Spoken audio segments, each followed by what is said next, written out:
Hello good evening dear friends and students. So मैं फिर आपके बीच आया, खाली हाथ नहीं आया, कुछ साथ लेकर आया और आया इस बार फिजिक्स का टॉपिक लेकर। हमने केमिस्ट्री का 2 वीडियो शूट किया है और ये शूट होने वाला है फिजिक्स का।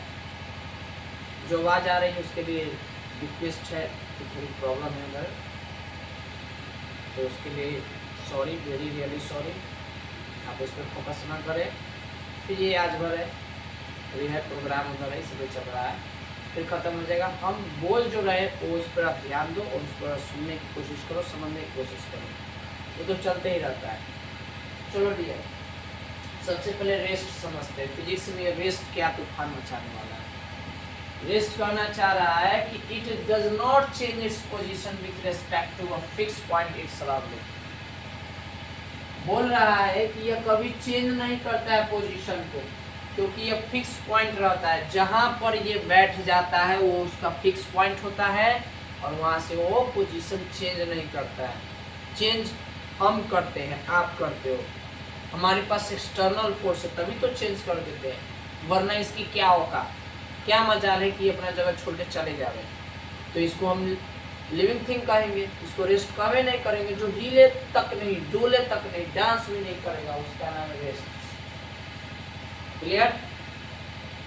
रेस्ट के दूसरा भाई आता है, जुड़वा भाई है रेस्ट और मोशन। मोशन कहता है कि change its position continuously with respect to a fix point on its surrounding. जहां पर है ये, वहां से इसकी पोजीशन चेंज होती है, और जहां पर है ये जिसकी पोजीशन चेंज ना हो, रेस्ट, और जिसकी पोजीशन चेंज हो जाती है। अभी हम यहाँ वहाँ चल जाएंगे। ये मेरी अंदर मोशन है, और अगर हम नहीं चेंज होते, ये बोर्ड क्या है, ये रेस्ट है। इस पर हम क्या करते हैं, तरह तरह की सेंटेंसेस लिखते हैं, लेकिन वो सेंटेंसेस मोशन में होती है। छोड़ देंगे तो रेस्ट में लिखते, जो लिखेंगे लिखते जाएंगे वो हो गया मोशन में, और जो जैसे के तैसे लिखा हुआ है वो हो गया रेस्ट में। दोनों का फिक्स पॉइंट सेम होता है, लेकिन एक होता है कि फिक्स पॉइंट पर आके चिपक जाता है, और एक होता है फिक्स पॉइंट से स्टार्ट होता है पोजीशन चेंज।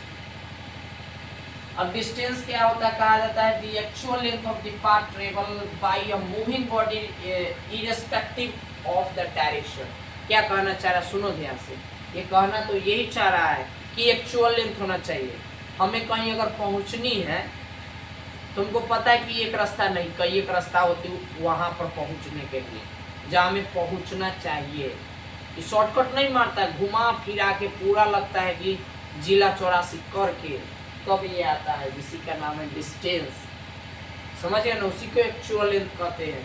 हम किसी भी तरीके रास्ता से ट्रेवल करके या कवर्स करके वहां तक पहुंचते जहां हमें पहुंचना चाहिए, तो ये पहुंचाने का काम सिर्फ और सिर्फ डिस्टेंस कराता है। और डिस्टेंस एक्चुअल में बहुत लॉन्ग होता है, इसका इनफिनाइट लेंथ होता है। इनफिनाइट, फाइनाइट नहीं, इनफाइनाइट लेंथ होता है। लेकिन उसी से निकला हुआ एक आता है चूहा, जिसका नाम है डिस्प्लेसमेंट। यह डिस्प्लेसमेंट ऐसा होता है, एकदम फिक्स होता है।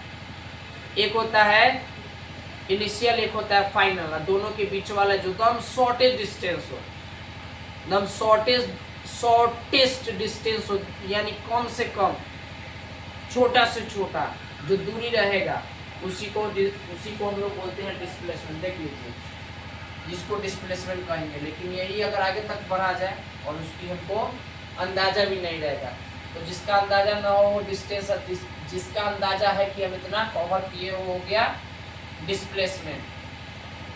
पोजीशन तो चेंज दोनों की होती है, लेकिन इसका बॉडी पार्टिकुलर डायरेक्शन को, इसका पार्टिकुलर डायरेक्शन होता है। पार्टिकुलर डायरेक्शन का मतलब समझ गए ना, इसका फिक्स होता है कि इसी एरिया के बीच में इतना डिस्टेंस कवर किया है। और क्या होता है, इट में भी जीरो, ये जीरो हो सकता है। क्यों? क्योंकि डायरेक्शन जो होता है ना पार्टिकुलर होता है। पार्टिकुलर मतलब समझाए ना, एक तरफ पॉजिटिव एक तरफ निगेटिव होता है। दोनों अगर मिल जाए सेम बेस पे तो क्या होता है, रिजल्ट इसका जीरो हो जाता है। लेकिन अब यहाँ कह रहा है कि जीरो हो जाता है, तो बताइए ऐसा क्या है जो जीरो नहीं होता, तो वो है डिस्टेंस। एक्चुअल लेंथ बराबर क्या होता है, एक्चुअल लेंथ बराबर नॉट विथ जीरो। ये क्या होता है, शॉर्टेस्ट लेंथ बराबर ये भी जीरो। जितना शॉर्ट होगा उतना जीरो होगा, जितना लॉन्ग होगा उतना जीरो नहीं होगा। यही समझने का फेर है। इसके कैरेक्टरिस्टिक्स ऑफ डिस्प्लेसमेंट, इसका लक्षण समझ लेते हैं। ये वेक्टर क्वांटिटी होता है। डिस्प्लेसमेंट जो होता है वो वेक्टर क्वांटिटी होता है। इसके पास मैग्नीट्यूड और डायरेक्शन होते हैं। क्लियर क्या है? किधर डायरेक्शन में जाना है। मान लो किसी बोर्ड का एग्जांपल लेते हैं। देखो एक तरफ हो गया ईस्ट, एक तरफ हो गया वेस्ट। अब जाना कहाँ है, डायरेक्शन पता चल रहा है।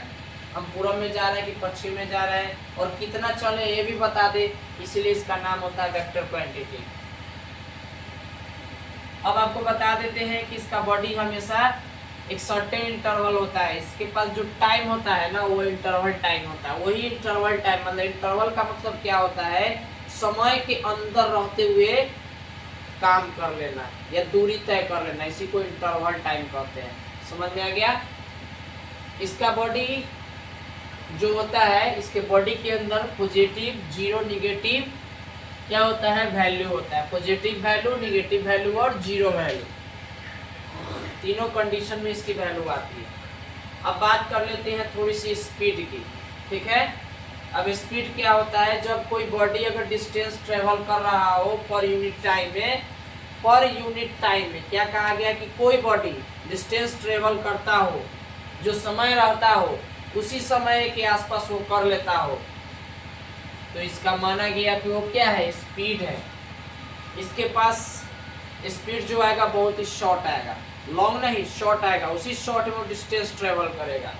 तो यह लिखा गया distance travel in short interval time, कम समय में जो दूरी तय होगी वो बता देगी कि टोटल टाइम इसका क्या हुआ। जो मेरा टाइम स्टार्ट हुआ था जहाँ से चले से जहाँ से हमने चलना शुरू किया और जहाँ पहुँच गया वो हुआ टोटल टाइम, और उसके टाइम के अंदर कितना डिस्टेंस कवर किए ये होता है आपका स्पीड। एग्जाम्पल लेते हैं, आप घर से निकले स्कूल जाने के लिए तो वहाँ से आपका टाइम शुरू हो गया, इनिशियल पॉइंट का टाइम है, और जहाँ पे पहुँचे स्कूल पहुँच गए वो फाइनल पॉइंट का टाइम है, तो हुआ टोटल टाइम। अब जो आप डिस्टेंस कवर किए ना टोटल टाइम में, वो कितना कवर किए डिस्टेंस वो बताता है। तो जो डिस्टेंस कवर कीजिएगा ऊपर लिखाएगा, जो टाइम आपका लगा वो नीचे लिखाएगा। इसीलिए इसको हम इंडिकेट करते हैं V से, इसको इंडिकेट करते हैं S से, इसको T, मतलब V बराबर S/T। डिस्टेंस को S से लिखते हैं, स्पीड को V से और टाइम को T से। अब कहा जाता है ये स्केलर क्वांटिटी है, सिर्फ और मैग्नीट्यूड देता है, किस स्पीड से जा रहा है। स्पीड सबका डिफरेंट है, जैसा ऑब्जेक्ट रहेगा वैसा उसका स्पीड रहेगा। सबकी स्पीड आप नहीं बता सकते हो, सबकी अपनी अपनी क्षमता के अनुसार स्पीड होता है। इसीलिए इसको धकेल दिया है कि जाओ तुम भागो, तुम्हारा कोई डायरेक्शन का पता नहीं रहता कि इसका क्या स्पीड देता है, इसीलिए स्केलर क्वांटिटी हो गया। स्केलर क्वांटिटी सिर्फ और सिर्फ मैग्नीट्यूड शो करता है, ऐसा यूनिट होता है मीटर पर सेकेंड। अब बात कर लेते हैं एवरेज स्पीड क्या होता है, जरा उसका भी डिस्कशन कर लेते हैं। एवरेज स्पीड बताना चाह रहा है कि the average speed of moving body is equal to the ratio of the total distance travel by body to the total time taken by its covered that distance. ये है इसकी पूरा बायोग्राफी। अब समझते हैं, कह रहा है कि एवरेज स्पीड ये कहना चाह रहा है कि कोई बॉडी मूविंग है, तो मूविंग है तो टोटल डिस्टेंस में, समझ गए ना, जो टोटल डिस्टेंस ट्रेवल किया और जो टोटल टाइम लगा उसकी रेशियो को हम क्या बोलते हैं, उसी रेशियो को एवरेज स्पीड बोलते हैं। मतलब सिंपल में समझा दे रहे हैं, जितना समय लगा, समझ गए ना, टोटल टाइम बराबर टोटल डिस्टेंस, मतलब जितना पूरा समय दिया रहेगा, पूरा समय में अगर हम पूरा दूरी तय कर लिए या थोड़ा बहुत कम भी कर लिया या थोड़ा ज़्यादा कर लिए, इसी का नाम है एवरेज स्पीड। यानी इसको भी लिखते हैं S/T से, V = S/T, चाहे वो सिंगल हो चाहे ये एवरेज का हो। तो इस तरह से इसको भी स्केलर क्वांटिटी और ऐसा यूनिट होता है मीटर पर सेकेंड। तो डियर आज समझे ना कि हम लोग समझ रहे हैं, फिजिक्स में चल रहे हैं, और ये एवरेज स्पीड हमें सिखाता है कि टोटल टाइम, जैसे एग्जाम्पल लेते हैं, मान लीजिए कि 10 किलोमीटर जाना है या 16 किलोमीटर, और हमें टाइम लगता है 30 मिनट। कितना लगता है?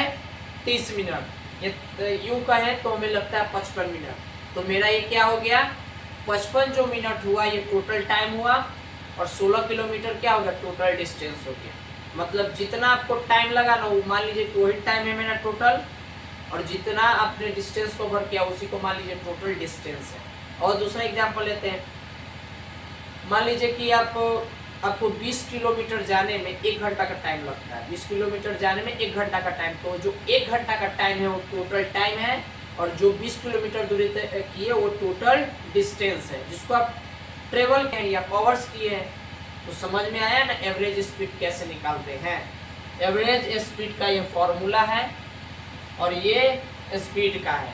तो डियर आपको समझाने के लिए ये एक टॉपिक आपको सजेशन दे रहा है, ऑटो सजेशन दे रहा है कि समझ जाओ, नहीं तो ये आपको समझा देगा बढ़िया से। समझ गए?